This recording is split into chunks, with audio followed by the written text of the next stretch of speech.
Hey guys, welcome back to Grain Free Homestead. We have not been able to make any kind of cooking videos in probably 6-8 months because we've been renovating. But I really wanted to get this one video out because I know everybody has a ton of zucchini that they're wanting to use, and I wanted to, Stephanie wanted to make some zucchini fries.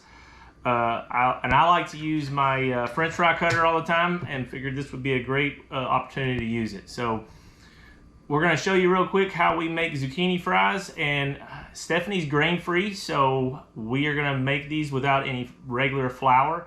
So if you're celiac or you have grain intolerance issues or whatever, this recipe will work great for you. And I'm going to cut it up and then she's going to take over.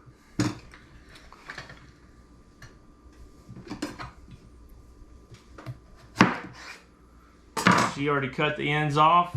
And if you don't have one of these French fry cutters, you just cut these up however you like your zucchini fries.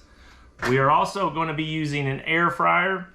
You don't have to use an air fryer. It just makes it easier for us. You can also use an oven. It's just the air fryer just makes it a little bit crispier and it does a little faster. So you can use regular potatoes on this thing. I've used sweet potatoes. It is a little tough with sweet potatoes, and I usually have to cut these in half to get this to work right. You do have to use a little bit of pressure, but you can see the results here are great. This is one of my favorite things to use because it just makes the job so much easier. Boom, we got French fries. Okay guys, it's my turn, so I'm going to show you what I normally do. He puts the zucchini in the French fry cutter, and in the middle part that has the seeds, you can kind of see how flimsy that is. I don't usually use that. I take that out and set it to the side because no matter what you do, it stays soggy. But the rest of it, you know, any part with the green or the part that doesn't have a lot of seeds in it, it's almost just like a potato. So it should come out nice and crunchy. So we have our fries. I'm going to set those to the side, and I'm going to show you how I make our dredge or our batter. Now guys, I'm not a measurer. I just kind of eyeball everything, but I can give you an estimate on how much I use. We use like the block Parmesan cheese, and this is great for any kind of keto or grain-free or gluten-free kind of batter.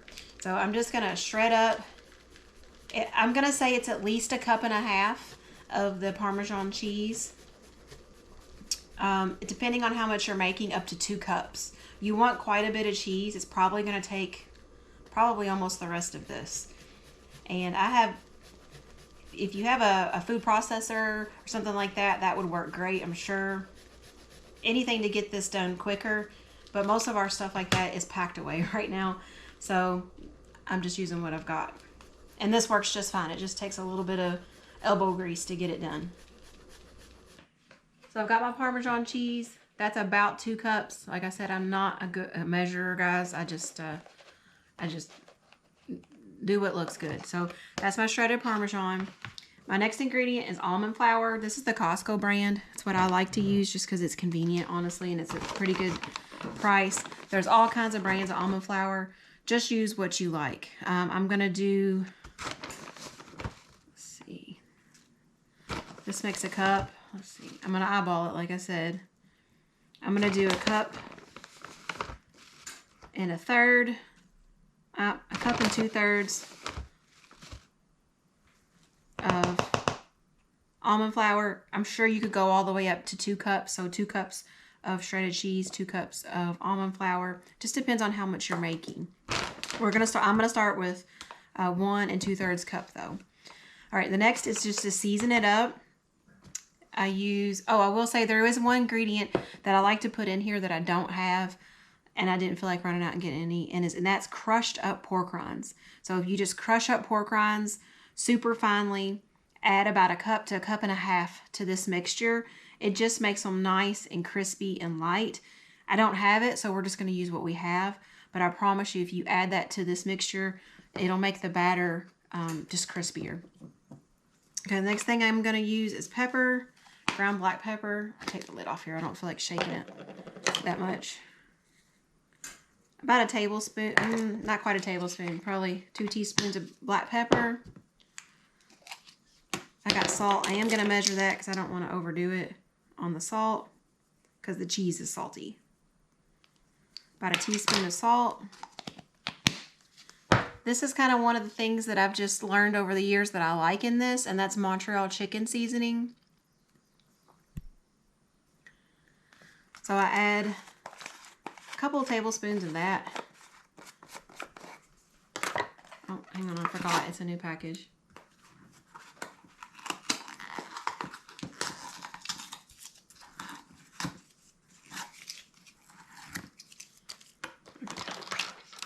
I put a good amount of this in there. Probably 2 tablespoons is what I like. That just flavors it up. So if you have your favorite seasoning like Dano's, what's that Greek seasoning that we used to use? Oh shoot, I forgot what it was called. You know what I'm talking about? Whatever your favorite seasoning is, you can add to that, and that's what we do too. Montreal chicken seasoning is one of my favorite ones. I am going to use some garlic powder. About a teaspoon of garlic powder. Heaping teaspoon. And then the last thing I put in there, you do not have to do. I have a homemade Buttermilk Ranch Powder. I can put the recipe for that in the description. I use this just on potatoes or even, you know, grilled vegetables. And it's just a homemade ranch powder. This is 1/3 of a cup. So I'm going to put about that much in there. But I will put the recipe for this. It adds, when you're making stuff like this, it just makes it taste good. And that's it. I'm going to mix all this up. And then we're going to dredge our zucchini. I am going to put them in a little bit of oil first. And I'll show you that here in just a second.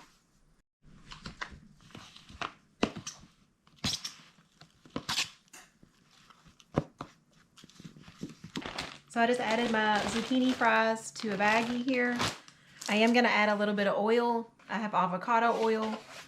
You could use olive oil. And all I'm doing is putting enough in here to just lightly coat. That was probably a couple tablespoons. Just so that I can coat the zucchini and it gives something for the batter to stick to.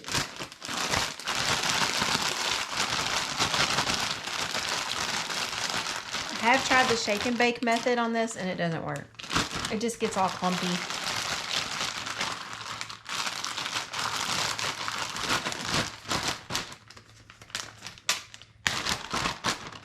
Okay, so the next step is just to get the zucchini in here and start getting them covered. And what I'll do is I'll kind of stop halfway and get some going in the air fryer, but I'm also going to do some in the oven because the air fryer just doesn't hold enough to feed all of us.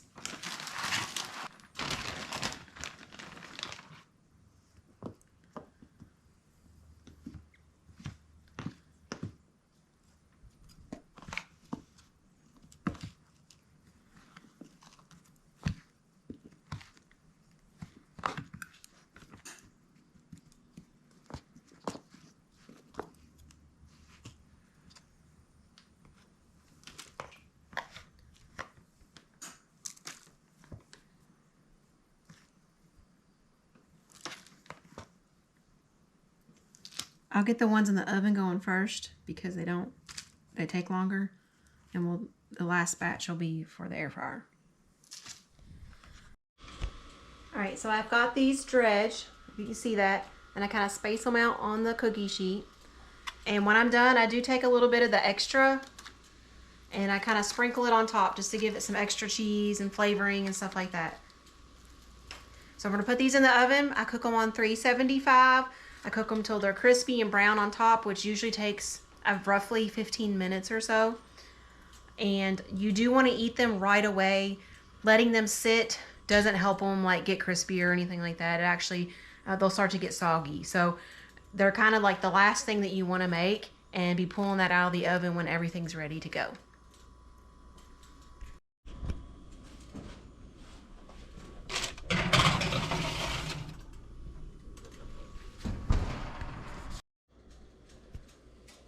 So next I'm gonna load up the air fryer. I've got some more of these battered. It's the same thing, you just load them in here. I do my air fryer for 14 minutes on 325. I do a lower temperature on the air fryer than I do the oven. That way they just don't burn too quickly. But this is a small air fryer. It does have like the tray that goes on top, and we've tried doing the double layer, and it just basically doesn't cook the stuff on the bottom. It only cooks the stuff on the top rack. So I can get more on there using the bottom than using just the little metal rack thing. So I'm gonna get this as full as I can get it, and we'll get this going while we're baking the other ones in the oven as well. In case you're wondering what's going on over here, that is our okra frying and bacon grease for dinner tonight.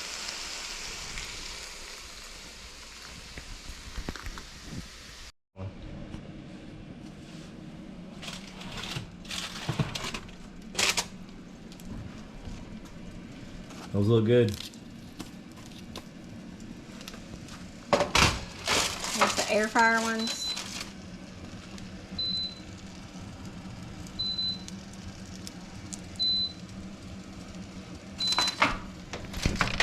Hey guys, so Stephanie got this one. This is from the air fryer. You can see where it's coated really well.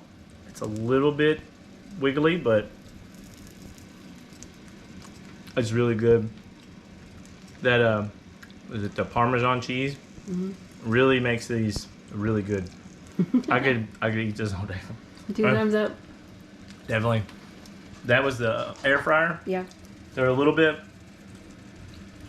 more crispy, I think, out of the air fryer. I haven't tried one of these yet, but let's see. You can see these are they're just a little bit wiggly.